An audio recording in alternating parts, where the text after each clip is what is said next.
যে চাউল হলে তো বোঝাই যাবে যে চাউল হয়েছে। শক্ত আসলে এটা কাজটা খুবই সূক্ষ্ম, যেহেতু গর্ভাশয় গর্ভ খোসা লাগে তখন কিন্তু এটা ওই চাউল হয় না। নষ্ট হয়ে এটা যাওয়া। খুব ভালো করে দেখে অথবা চিমটা কাঠি দিয়ে ওই 6টা পরাগরেণু বাহির করতে হয়। এই কাজটা খুবই হ্যাঁ হ্যাঁ নিখুঁত। হ্যাঁ নিখুঁত। তারপরেও মনে করেন করতে করতেই সহজ হয়, আস্তে আস্তে যে কেউ করতে পারে এটা। এটা আপনার হ্যাঁ আবহাওয়ার সঙ্গে সঙ্গতি রক্ষা করে, হ্যাঁ সময়ের সঙ্গে হ্যাঁ পাল্লা সময়ের দিয়ে সঙ্গে হ্যাঁ আগাইতে হবে। হ্যাঁ যাক অনেক এটা করতে করতেই মনে করেন। তারপরে আরো অনেক ধাপ আছে। এটা চাউলটা পেলেন, F1 বীজ পেলেন, দুটার সাথে ক্রস করলাম, চাউলটা শুকায় রাখলেন, পরের বছর মনে করেন এই যে মনে করেন আমন মৌসুম আসলো, বাস বীজ বুনলেন, চাউলটা বীজ বুনলেন। ওই ধানের খোসার মধ্যে কিন্তু চাউলটা থাকবে না, ওই খোসা থাকবে না, চাউলটাই বাহির হয়ে আসবে।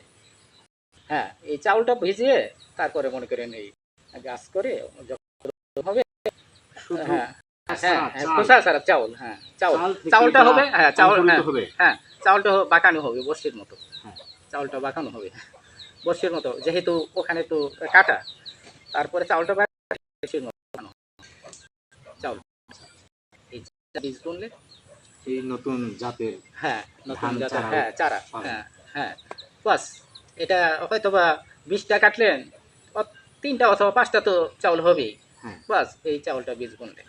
তারপরে দেখবেন যে দুইটার সাথে ক্রস করলাম, পরিবর্তন হলো। যদি পরিবর্তন হয় যে উচ্চতা অথবা তার পাকার সময়, তার বছর F2 তে যাবেন।